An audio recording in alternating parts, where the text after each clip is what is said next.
할렐루야. 말씀과 함께 하루를 이민식 목사입니다. 오늘 우리가 묵상할 시편 30편은 다윗의 시요 성전 낙성가라고 표제어가 되어져 있습니다. 성전 낙성가라는 것은 성전이 완공된 이후에 드려지는 찬양이라는 것입니다.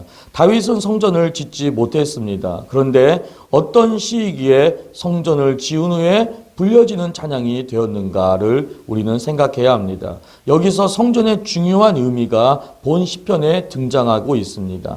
성전에 올라올 때마다 예배 자리에 나올 때마다 이 찬양을 불렀다는 것은 바로 이 시편 30편을 통해 성전에 나오는 성도들에게 진정한 예배의 자세가, 예배의 자리로 나오는 성도들에게 하나님께서 주시는 강력한 메시지가 있다라는 것을 우리에게 보여주는 것입니다. 사랑하는 여러분, 정말 코로나 엔데믹을 맞이하였습니다. 이제는 우리가 현장 예배와 성전 예배가 회복이 되었습니다.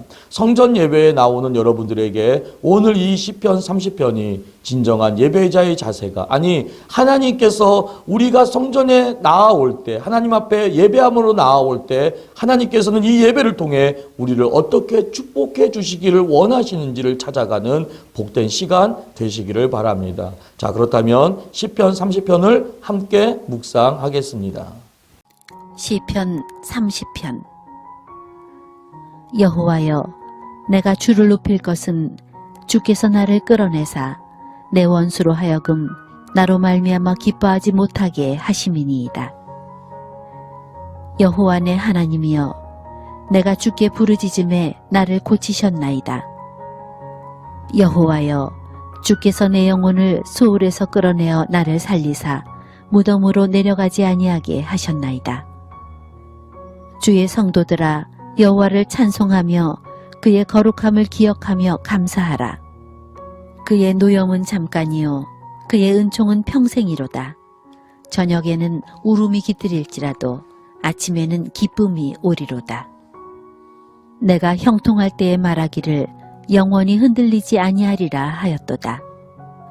여호와여, 주의 은혜로 나를 산같이 굳게 세우셨더니 주의 얼굴을 가리심에 내가 근심하였나이다.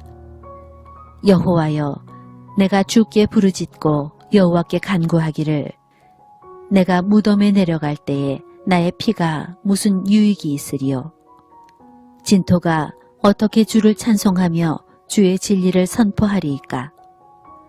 여호와여, 들으시고 내게 은혜를 베푸소서. 여호와여, 나를 돕는 자가 되소서 하였나이다.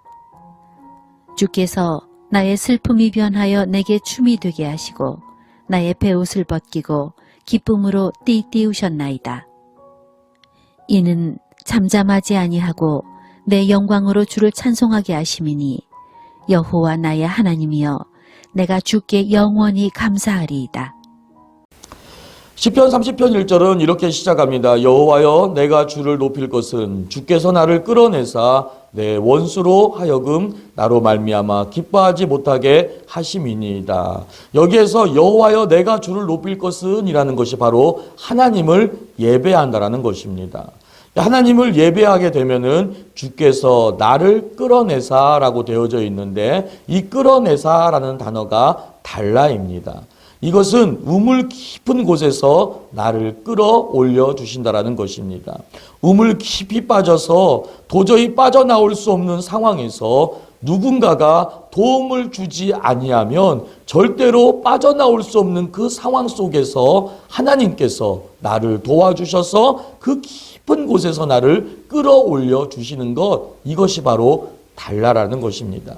사랑하는 여러분, 우리가 드리는 예배는 이렇게 큰 절망 가운데에 소망을 주며 큰 슬픔과 고통 속에 있는 자들이 예배를 통해 큰 기쁨과 희망을 받아 이전 세상 속에서 실패의 모습으로 살아 원수들이 개가를 부르는 것처럼 느껴졌었는데 예배를 드림으로 그 모든 것이 단라가 되어 결국 회복됨으로 원수가 개가를 부르지 못하게 만드는 역전의 상황을 만들어주는 것, 이것이 바로 예배의 첫 번째 능력이라는 것입니다.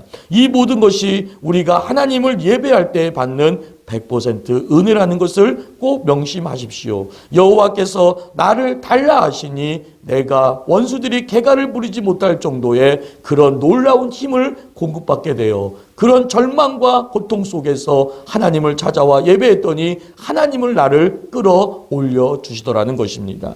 2절로 가봅니다. 여호와 내 하나님이여 내가 주께 부르짖음에 나를 고치셨나이다. 내가 주께 부르짖음에 나를 고치셨다라고 표현하고 있습니다. 하나님을 예배할 때 하나님은 여러분들을 고쳐주십니다. 예배는 바로 고침받는 자리라는 것입니다.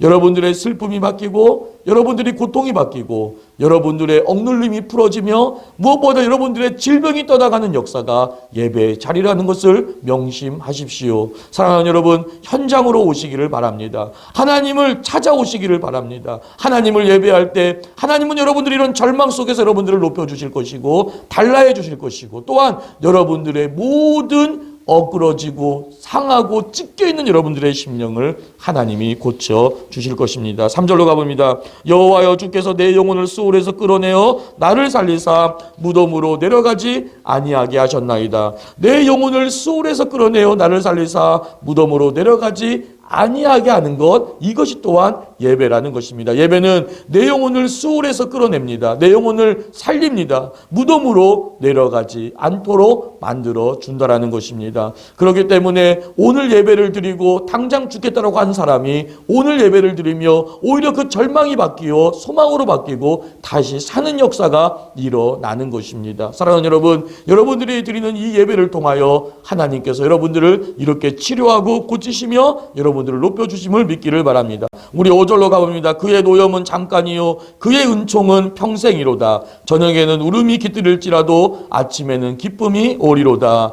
우리의 노염이라는 것은 무엇입니까? 우리의 죄로 말미암아 하나님께서 분노하시는 것을 노염으로 표현하고 있는 것입니다. 그런데 은총이라는 것은 무엇입니까? 노염은 잠깐인데 그의 은총은 평생이라는 것입니다. 이것은 하나님의 자비의 속성에 근거한 것입니다. 인간의 통해 자백함으로 하나님께서는 하나님께 나아오는 여러분들을 향하여 예배의 저리로 나와 비록 찢겨지고 상하며 세상 가운데서 실패자의 모습으로 여러분들이 추악한 모습으로 예배 자리에 나왔다 할지라도 하나님 앞에 나와 통해 자복하는 여러분들을 바라보시며 하나님의 은총은 영원하시다라는 것을 노래하고 있다라는 것입니다. 저녁에는 울음이 깃들일지라도 아침에는 기쁨이 오리로다. 기쁜 밤이 지나면 곧이어 아침이 오듯이 성도의 구원과 승리는 고난의 바로 뒤이어서 바로 하나님께서 이렇게 축복으로 역사해 준다라는 것을 보여주는 것인데 다윗이 고난을 극복한 그의 경험적인 삶을 통해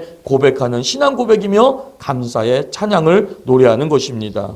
사랑하는 여러분, 이를 통해 우리가 알 수 있는 것은 예배는 비록 세상 가운데 실패하여 수울과 같은 고통 속에 마치 원수가 개가를 부르는 것처럼 느껴지는 상황이었다 할지라도 쓰러진 자리에서 일어나 예배의 자리로 나와 하나님을 예배할 때 그의 노염은 잠깐이요 그의 은총은 평생임을 확인하는 자리라는 것을 꼭 명심하십시오. 저녁에는 울음이 깃들일지라도 아침에는 기쁨이 오는 것을 확인하는 자리가 바로 여러분들 믿음으로 나와 하나님을 예배하는 예배의 자리라는 것입니다. 사랑하는 여러분, 또한 예배를 통하여 6절 말씀은 내가 형통할 때에 말하기를 영원히 흔들리지 아니하리라. 내 스스로 형통할 때에는 내가 흔들리지 않을 것이라고 고백한다라는 것입니다. 그러나 7절로 가보십시오. 여호와여 주의 은혜로 나를 산같이 굳게 세우셨더니 주의 얼굴을 가리심에 내가 근심하였나이다. 이게 무슨 말이냐면 나를 산같이 굳게 세우셨더니라는 것은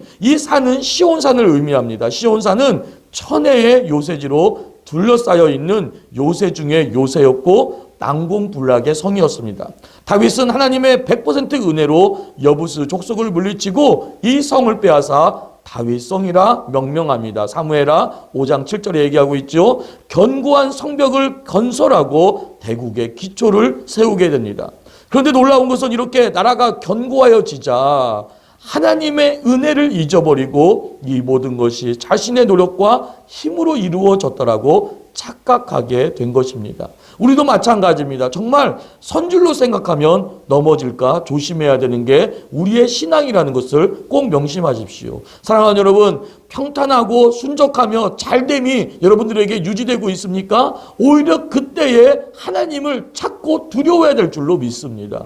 그 모든 것이 마치 내 힘으로 이루어진 것처럼 느껴집니까? 시편 127편의 고백과 같이 하나님이 집을 지켜주지 아니하시면, 하나님께서 성을 지켜주지 아니하시면은 그 모든 것이 헛된 것임을 꼭 명심하시기를 바랍니다. 우리의 인생은 하나님 없이는 살 수 없는 인생인 것입니다. 하나님이 도와주셔야 되는 인생이요, 내 힘으로, 내 능력으로 내가 만약에 잘되고 있다면은 오히려 그것을 우리는 망하게 된다는 것을 꼭 명심하십시오. 그것을 7절에서 얘기하는 것입니다. 주의 얼굴을 가리웠다라는 것입니다. 다윗이 하나님을 의지하지 않자 하나님께서 잠시 다윗을 떠나 계신 것입니다. 주의 얼굴을 가리워 주었다는 말은 하나님께서 다윗의 자만을 꺾으시기 위해 잠시 진노하신 것을 의미하는 것입니다. 이로 인해 다윗에게 임한 것은 평강 대신 근심이었고 건강 대신 질병이었다는 것을 꼭 기억해야 합니다. 사랑하는 여러분, 내가 무덤에 내려갈 때 나의 피가 무슨 유익이 있으리요? 진토가 어떻게 주를 찬송하며 주의 진리를 선포하리이까? 9절에서 또한 이렇게 노래하고 있질 않습니까?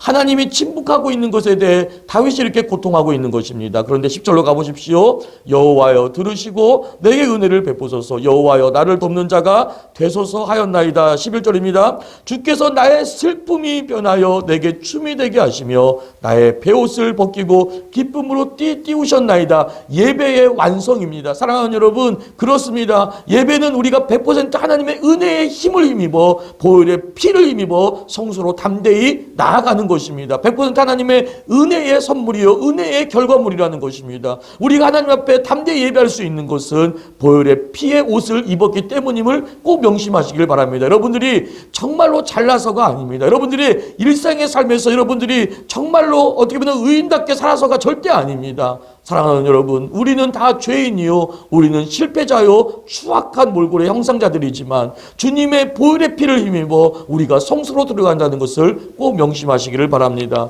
우리가 하나님 앞에 나아갈 때 우리의 슬픔을 변하여 춤이 되게 하실 것입니다. 우리의 베옷을 벗기어 기쁨으로 하나님께서 옷을 입혀주실 것입니다. 12절 이렇게 얘기합니다. 이는 잠잠하지 아니하고 내 영광으로 주를 찬송하게 하시며 여호와 나의 하나님이여 내가 주께 영원히 감사하리로다. 사랑하는 여러분, 그렇습니다. 우리 인생의 답은 하나님이십니다. 여러분들이 하나님을 높여드리는 삶을 사시기를 바랍니다.